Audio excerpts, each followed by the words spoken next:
devils? J-Dog back for another goddamn fucking interview. And today, we got the one and only Lord Ahriman from Dark Funeral, the only original member of the band. And so starting with that, like, starting from your guys' very early days, like, it seems like the hardest guys you have to hold on to is singers. So with your first singer, uh, Black Moon, No, was, Devon was the first singer. but then they do, so, but on Secrets of the Black Arts, they both do vocals, right? Like on different songs. Yeah, I think he did some backing vocals on, Okay. but he was not like the vocalist. He was the guitarist. Yeah, so why was so your first vocalist, like why was he so short lived before Caligula came into the band? Well, I guess after the Secrets album, everybody wanted to go in different directions, musically. Yeah. I had my idea set up, and the whole idea I had already from the beginning when I put the band together. So I was like, okay, I gotta keep on doing what I want to do, and the rest was like they wanted to do their thing. When you say they want to guys go in different directions, we obviously know the direction you wanted to go into from later. Actually, what kind of direction they wanted to go slower, like more depressive, or something completely different style of music? Like, No, but I guess we were kind of young at that time, and everybody was still finding their way to write music and what I wanted to do with the band. And I guess Damgross he didn't want to be like a professional musician. He was happy to be home and do music at home, and while we kind of wanted to go further. So can't remember exactly what went down there, but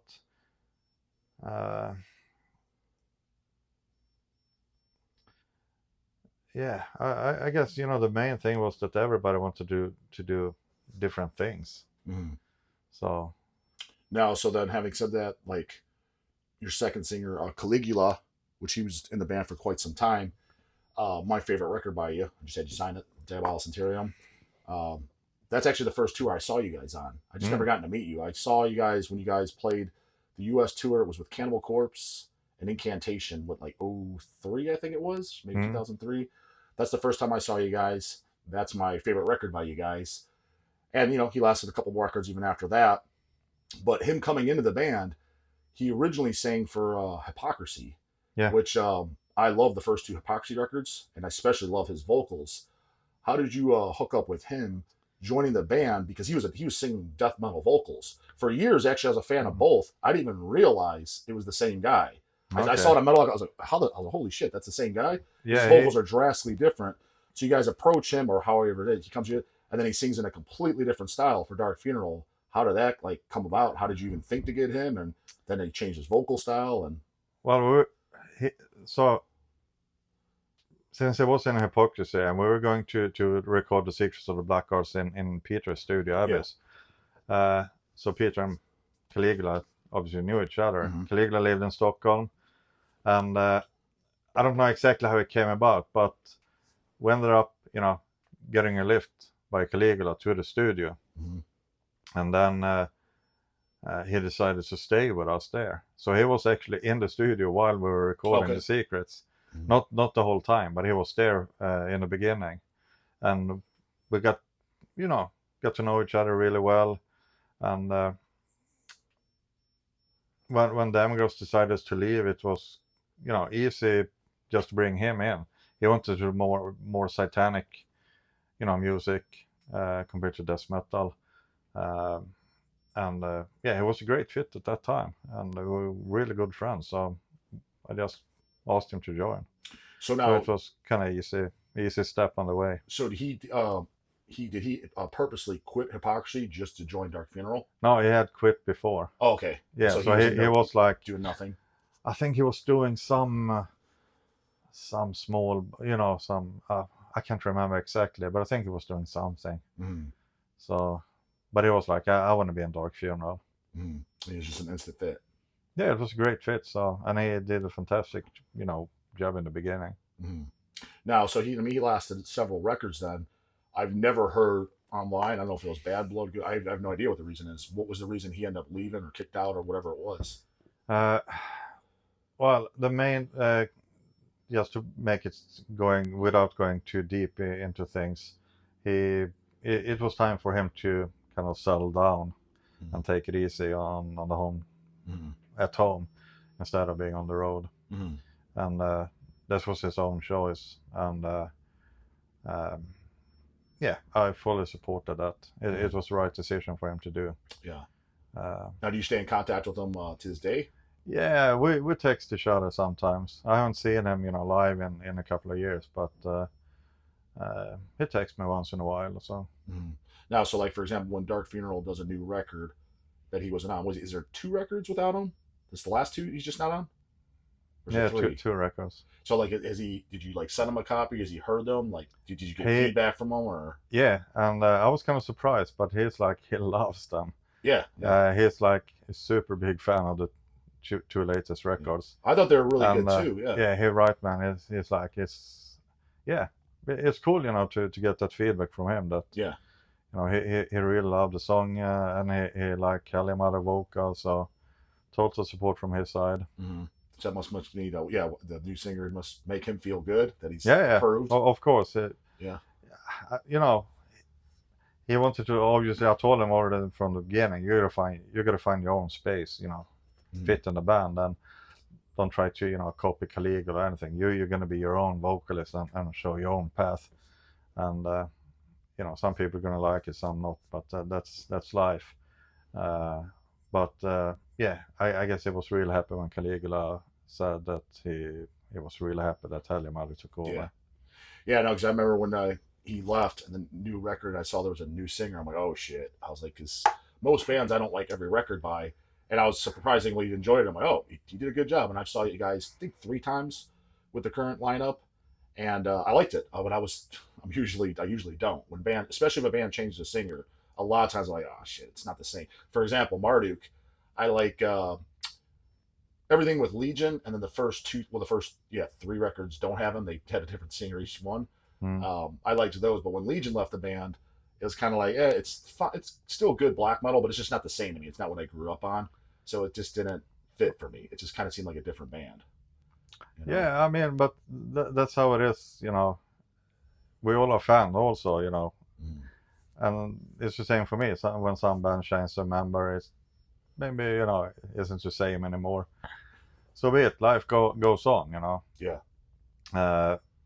But I used to think like we changed member quite a few times, and it's always been going better and better for the band. So I feel like after so many years and those many changes we had, when you're going to have confidence in me when I bring in new people, haven't I showed enough that I'm really picky and bring in the really good people into the band when we change somebody? So of course not everybody gonna agree with me on that, but I think in the bigger picture people should have more confidence and don't be too worried when we have to change a member, because I think I've proven myself enough. Now, do you have a certain I don't want to call it policy, but I mean, I know if I had a band, I would be picky, like whether it come down to image and just everything. Like if a new member comes in, they have to be, look, man, you have to be this. Does that make sense? Like, do you have a certain, like, you don't fit, just come on, man, get the hell out of here. Yeah, of course. If you don't fit in a band, it's not going to work in the long run. But you guys have a certain identity too, even just image-wise. Like just a certain unique image that's changed over the years. It's gotten more like kind of changed the costumes and stuff. But I mean, you guys always been the spikes, the inverted crosses, but you've gotten more elaborate with the costumes. Then sometimes you get that one guy, you're like, for even some bands I like, I'm like, well, what the hell is this guy doing on stage? He doesn't look like he fits at all. Yeah, and there's so many bands these days also that if you meet them on the street, you can't see that this is a band come walking. Everybody is totally different from each other. Yes. And I think it's it's got to be some kind of way of being in how you look, how you act, and stuff like that to make it work in the long run. Because it's all how the chemistry is within a band. No, having said that, I've actually heard a story in Cleveland Like there were, I think the very first time you guys played in Cleveland, Ohio, I think it was right when Vobiscon just came out, or maybe slightly before. Maybe Vobiscon was even out. I think it was around '97 ish. And 98. The Vobiscon was 98. yeah, so but was it '97 the first time you were in this, probably Cleveland, Ohio, in the States doing a tour, or did you first tour in '98? 97 we did Expo of the Extreme in Chicago. And that was the only one. Yeah. So it was probably about '98, and a friend of mine that was there, Dave from a band called Manicore, Void Meditation Cult, Spirit of Antichrist.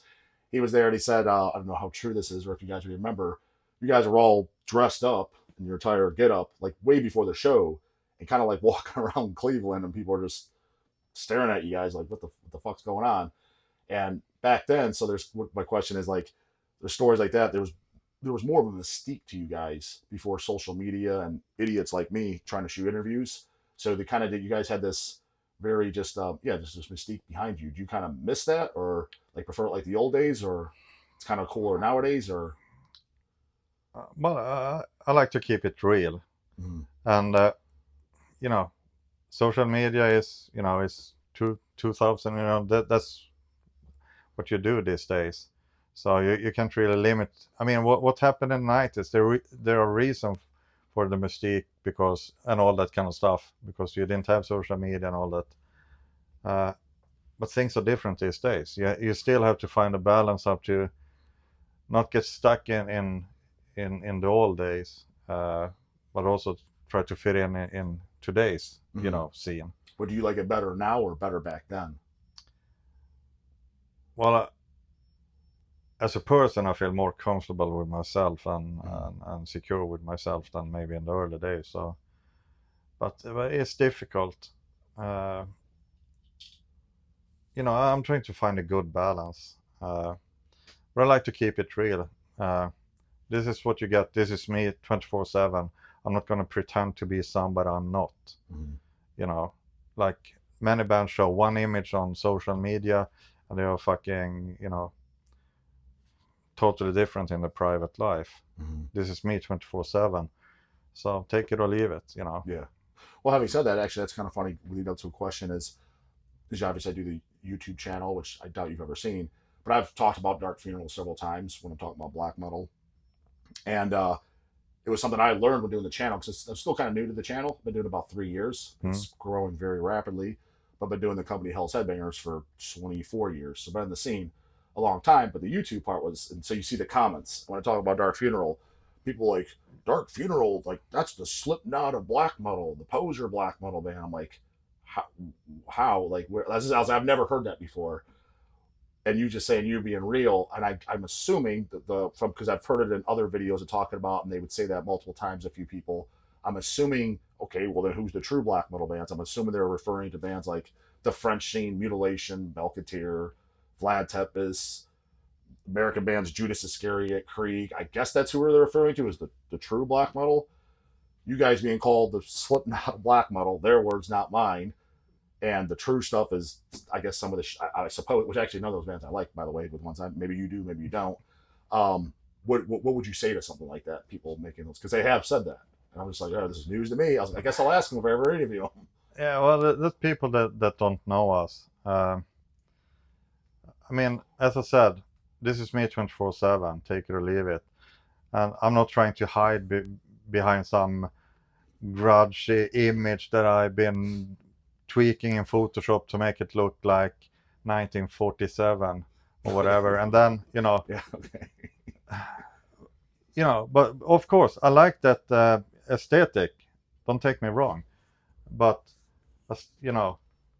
then when you see these people in real life, it's like, it's just, it's not real. And I like to keep it real.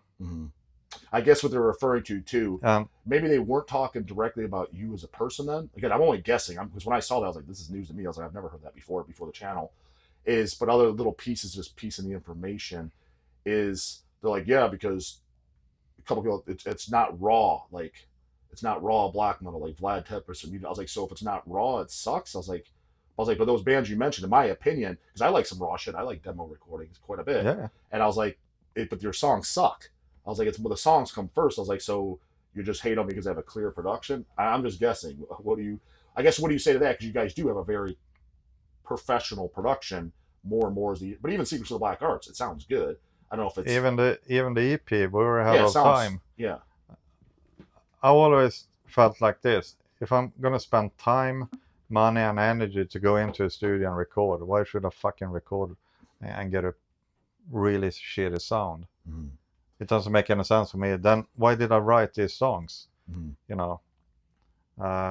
But everybody have their own, it's artistic freedom. Everybody write and wanna, bring different things with the music they write. This is us. This is Dark Funeral, and I'm not gonna try and do something just because somebody say this or that. Mm-hmm. What were the bands that not necessarily maybe either you grew up on? Let's say black metal wise. I'm sure you got into like probably classic rock and heavy metal. Probably start with Iron Maiden, Black Sabbath, Ozzy, and shit. I'm guessing. But when you finally got into black metal, who were like the main bands you looked up to, and what are bands when you hit the '90s? Was there any stuff like even like guys in your own town, like Marduk and stuff like that? Did you like that stuff? I'm sure you're friends with them, but what were black metal bands that you did listen to and still listen to that you consider real, true black metal bands? Well, the bands that came from the late 80s, early 90s, that's where I come in. But when we started Dark Funeral, we didn't want to do something like everybody else did. Mm-hmm. We wanted to start a band that were more extreme than anybody else. That was the idea. So we didn't really pick, and I still I want to do my thing. I don't want to pick influences for any other band. Mm-hmm. And I guess that's also we get a lot of shit like you're talking about, because we always sticked out and done our thing without following any kind of made up weird rules and stuff like that. For me, black metal have never been about rules. It's about more like breaking rules and creating your own universe. Mm-hmm. With that being said, too, I always liked, especially the early albums. I don't think I counted, but I was like, I don't think there's a single goddamn song that doesn't say Satan in it. How important is Satanism to you, or is it just a thing for the lyrics, or do you consider yourself a Satanist?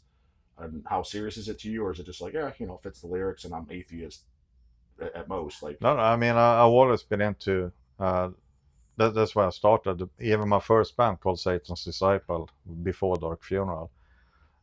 So I've always been into Satanism, the occult, and dark subject like that. It fit my personality, and I think. But I never been one of those guys who follow this or that strict philosophy. I pick the best, what I think fits me, and pick those kind of influences from warrior sources. And I think that's that's life. If you follow just one thing, then you can be a Christian and just follow the Bible. I want to pick the best that philosophies that fit me. But naturally, I pick it from the darker side of nature. Now, as the years have gone by, between either just yourself or the band as a whole, and I don't know how prevalent Christianity is in Sweden, but you guys also tour the world. How much, if any, have you ever gotten any direct shit from Christians? Oh yeah, many times. Like, what was the worst? Like, what would be the worst story scenario that you've gotten? Well, in the early days, they're outside protesting outside the venues and stuff like that. Would that be more so Sweden or U.S., or where would you get that at? It's been in Germany, Sweden, U.S. Okay. And is that more prevalent in the early days as opposed to now? Did you notice? And I guess I'll ask your opinion on it. Is another channel talk people ask about? And they say, because I'm a big Deicide fan, and that's very anti-Christian. People like, yeah, but he should sing about something else, because singing about Satan and anti-Christianity is like, it's not offensive no more like it was. A, do you agree with that? Because you've been around the world. Because obviously some places so. And B, if it is, let's say it's not as offensive, like people are waking up and denying Christianity, do you see that as a good thing? I think, to start on the first part of your question, only because it's not offensive, as offensive these days like it was in the early days. Yeah. Why would I change? This is, and why would Glenn change? Yeah. this is what we do, and this is what the bands are about. Yeah. What would we change just because it's not as offensive or whatever? This is, this is who we are. This is what we do. I'm not going to change for anybody. Maybe we just got to keep on pushing. Make it even more offensive. But it's obviously difficult because it's more wide open music style these days than it was in the early days. And that's with everything. What music, movies, you have had movie censorship in the early days too. All the bloody scenes they cut out and censored. Nowadays you don't see that censorship anymore because it's not as scary or offensive anymore. That's that's just how it is. I don't understand.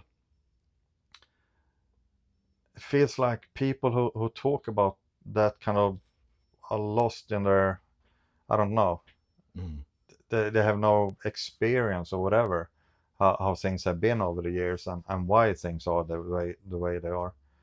So it's I don't understand that at all. Well, I've recently interviewed Glenn Benton, like very recently, like less than a month ago, and I didn't really ask him this because I've heard other people in the interviews ask, so I've got his answer. I didn't want to repeat the questions and ask him the same shit. Have you ever? Multiple people have asked him this: have you ever yourself thought about attacking some of the other white light religions, whether it be Islam or Judaism or any of that?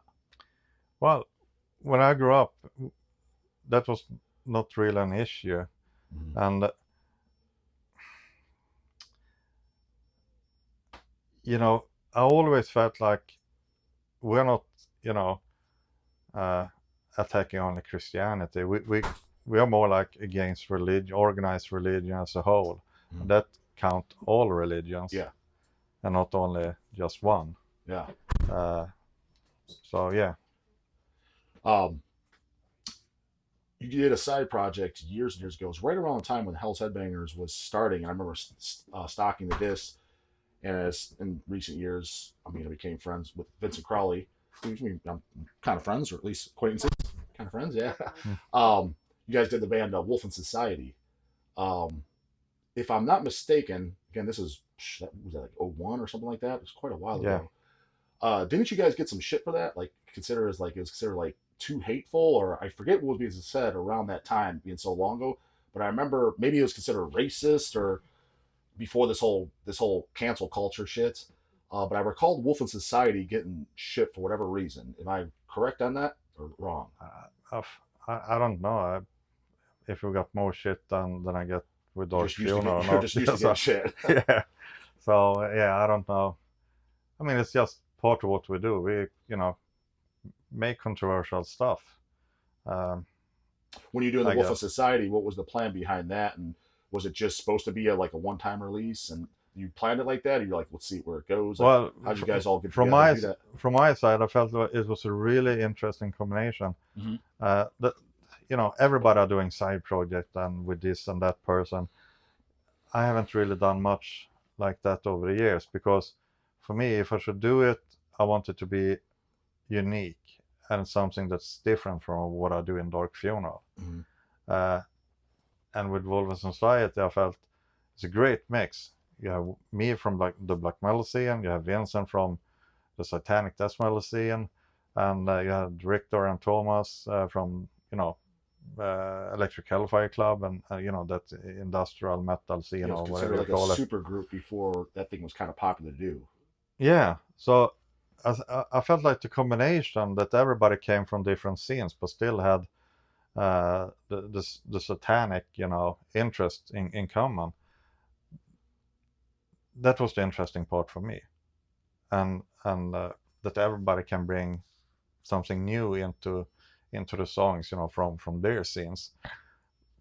Now I must say that the mix didn't really turn out the way I was hoping, because much of especially Thomas samples and stuff like that is kind of gone. And I was hoping to get more of that into the songs to make them more unique. Now it turned out a little bit more death metal kind of style. So I missed that we didn't really get that industrial touch into the songs. And I know those guys wanted to do more stuff after that. But it came like everybody said, Ahriman, you're gonna be, the main responsible, on the songwriting and stuff. And I was like, when I'm gonna have time for that? Yeah. I'm so busy with Dark Funeral. Mm-hmm. But I said I definitely contribute with music, but somebody got to take the lead because I don't have time. Yeah. And sadly, nobody wanted to take the lead. Yeah. So that's why it's never happened any more songs. But yeah, I mean, if they ask me again if we should do 1 or 2 songs, whatever, I mean, you do it.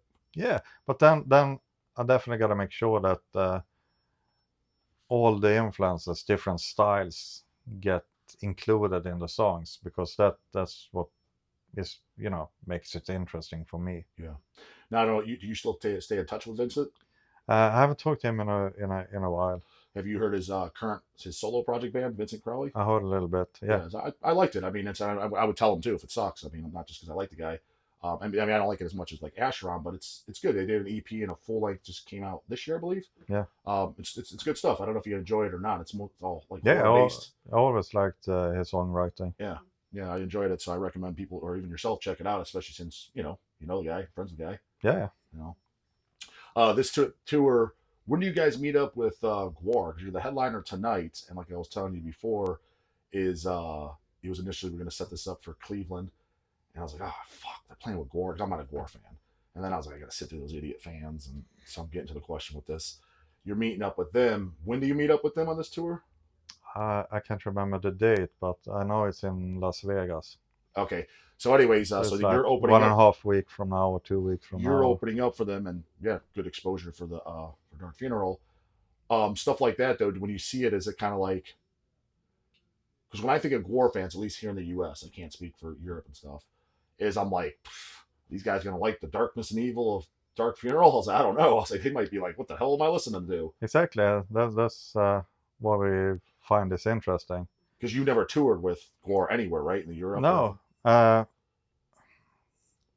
But we always been a band who like to try different things. That's not too common.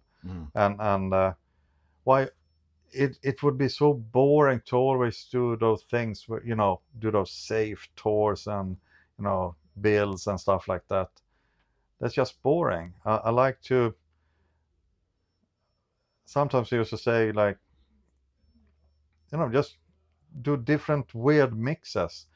But you have, we all still have the metal side in common. Yeah. And I know it's more maybe, when we grew up, it was, we grew up with the evolution of metal until it came. Now most of the styles already exist. But that's when my generation maybe still, have that, we still like the old metal, music. Yeah. Because the bands that probably got you into it was probably what, like Kiss, Iron Maiden, Judas Priest. No, it was mainly Black Sabbath in the beginning. Okay. Except Rainbow and bands like that. And when did you hear, like, first, like, let's say Venom, Bathory, Celtic Frost, Hellhammer? Like, when did you start hearing that? Can't remember what year that was. But I went, I can't remember. Probably late 80s? Because you're like, what, 50? Yeah, I'm 72. I was born 72. So you're 52 years old. Yeah, so you probably heard it around 86, 87 then, if you're like 16, 17 at that time. I started listening to metal very early. Then I went through different phases like everybody does in that age.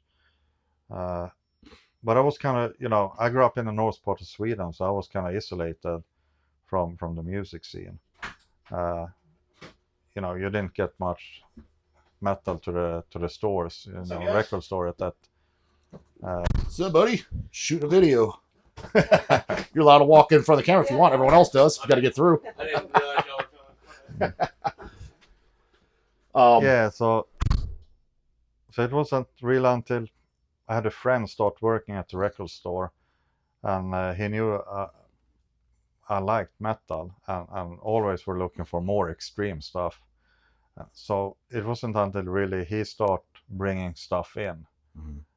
And he used to call me, and that was the time when you went in, picked up the vinyl, put it on, went to the desk, and put it on, put on your headphones and listen to it before you bought it. Yeah. That's what you did at that time. So he used to call me like, "You're gonna come in. I brought in some new records. I'm sure you're gonna like it." And I still remember those days so well. And experience when the metal started to become really extreme. Yeah. And especially, I will never forget the first time I heard Napalm Death, Scum and From Enslavement of. So you do like that? I didn't know if you liked any grindcore. Yeah, I mean, that's maybe why Dark Funeral play fast. Yeah. That's probably the influence, the fast stuff. Did you like the first 2 Carcass records too? Then. Yeah. Okay. So, yeah, I didn't actually expect you to like any of the grindcore at all. Yeah, but in '88, when you put on, '87, '88, when you put on Napalm Death, yeah, people thought you were a fucking mental lunatic. Yeah. And I was like, what the fuck? Yeah, and I was like, sounds like noise. Yeah. Yeah. I just loved it, and I was the only one in probably in my whole city where I grew up who loved this stuff. Yeah. Because they really brought things to a completely new level of extremity. Yeah. So I always loved, different, extreme metal forms. But personally, I black metal was more, that's where my heart and soul is. But I still like that kind of music. Yeah. Now, stuff like, let's say, from your own country, black metal wise, Marduk, did you hear them when the Fuck Me Jesus demo came out, or after, or Dark Endless, or when did you kind of find out about them, and what did you think? It's a band from your hometown, and not hometown, but your home country. They come 2 hours from. It was when I came down to Stockholm. I was exposed to Marduk. And where were they at release wise? First album, Dark Endless? I can't remember. Did you like it though, or didn't like it, or? I haven't really listened much to Marduk. So, oh no. So I ran into to the band once in a while. I was a good friend with Legion, and speaking of him, not to cut you off, because he's definitely a bucket list somebody I'd want to interview big time. He's one of my favorite black metal vocalists. What does he do these days? Well, he kind of disappeared after. That's why I'm asking. I know a little bit, but I'm not. I haven't got it confirmed what he went into. But people said in my comments that he works at a tattoo parlor and works on motorcycles or something. That's what I was told. I don't know if that's true or not. Yeah, so he joined a biker gang. Okay. Got biker gangs in Sweden, huh? Yeah, we have quite a few. Okay. But yeah, I haven't met him since that time. Okay. Which is sad because we're good friends. Yeah. You were talking about, for example, this War tours, switching it up, experimental tours, not doing the same package. I don't know if I said it on camera or off camera before. The first time I saw you was when that Cannibal Corpse tour, the Diabolus Interium album with Incantation. Was that what you would consider your first experimental tour? Was playing for Cannibal Corpse? And if so, how did that go, that tour? No, we had played with them before. The first time we did a really good mix, which was early, and that was, I guess, the first time ever, with a good mix, if you ask me. It was, I can't remember what year it was, maybe... I think it was 03.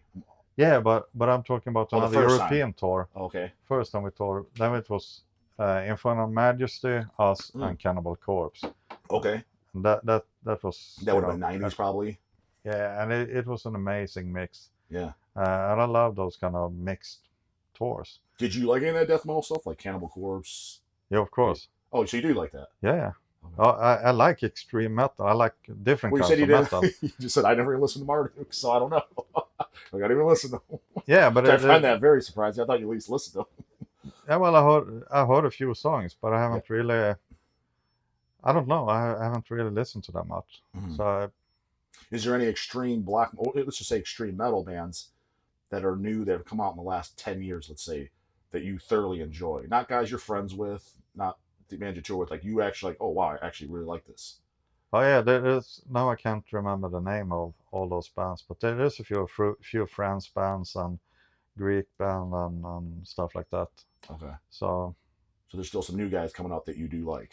Yeah, but then it feels like the general black metal scene of the new generation, they are doing things that I can't really understand.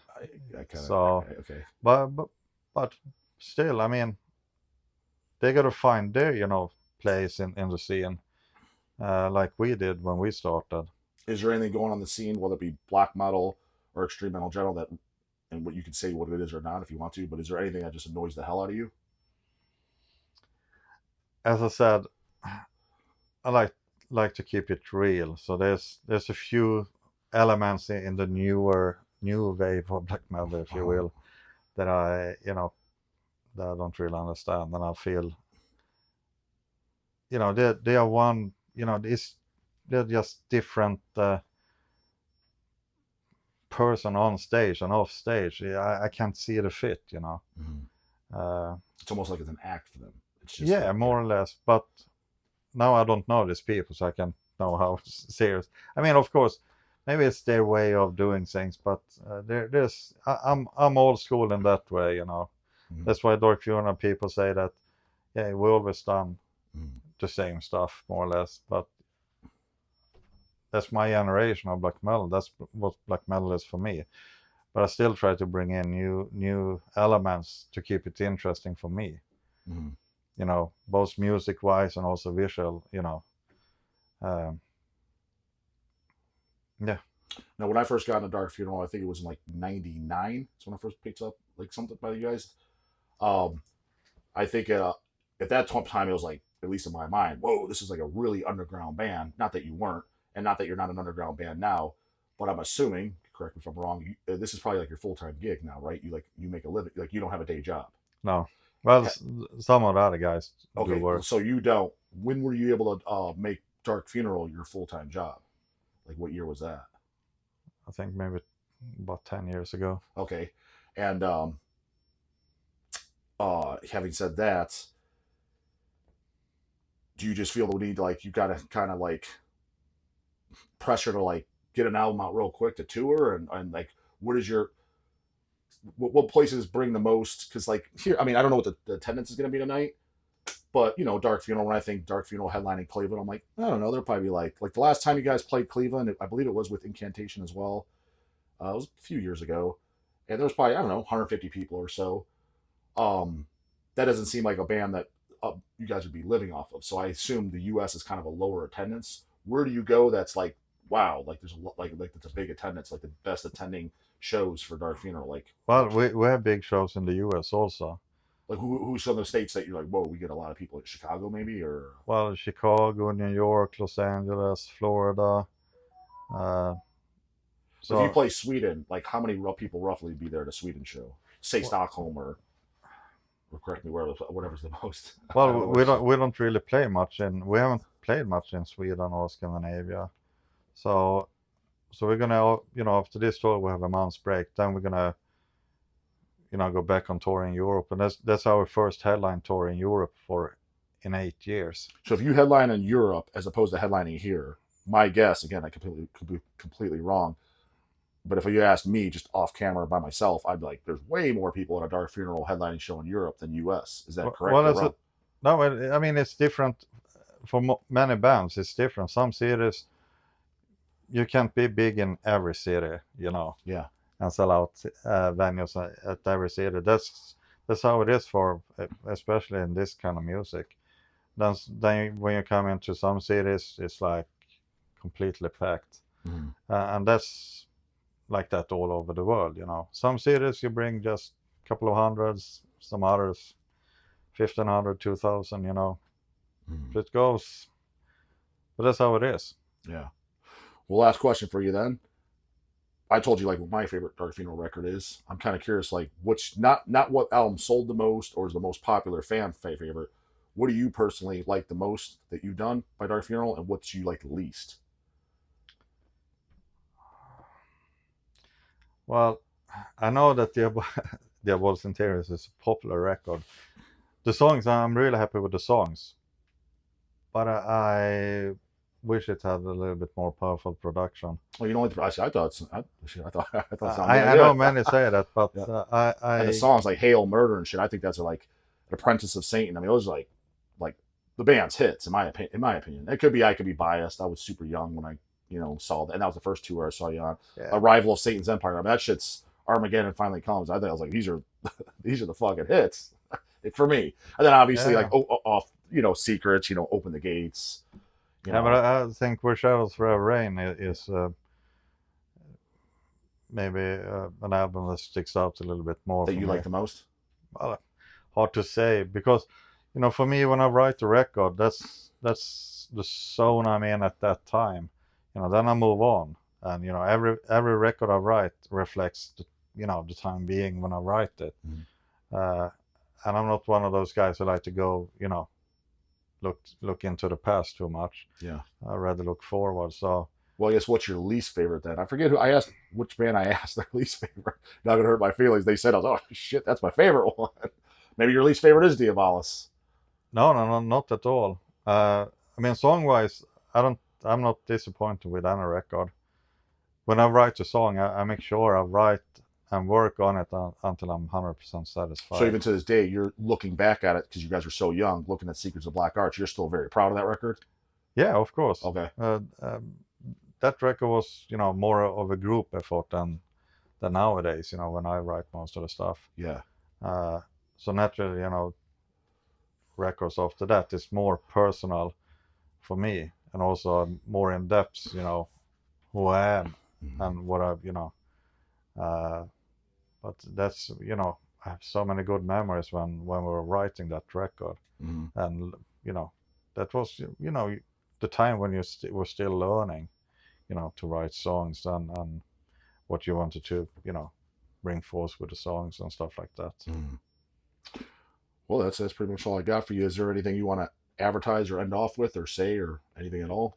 Well, just great to be back in the States on tour, and hope to see as many as possible.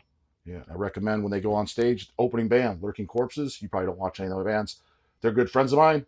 And not only that, but I'm a big fan of music. I highly recommend you watching them. You might actually like them. You're going to be air guitaring that shit all the way back to Sweden. Guaranteed. It's a mix of like punk and metal, and they have a cool stage outfit. Yeah. Super cool. Like, you're going to love them. Highly recommend you watch them. You probably check won't, but I highly recommend you do watch them. Yeah, I will. Everybody I tell, they tell me, holy shit, these guys are awesome, because it's a mix of punk and metal and death metal. It's like all thrown in a blender. Like, parts sound like the Misfits, then goes to a part that sounds like Merciful Fate, then a part that sounds like Cannibal. Like, it's really, really cool. The songs are all super differentiated, memorable. Highly recommend, because they're the opening band. All right, I will check them out. All right, well, I appreciate your time. Thanks. Later, goddammit.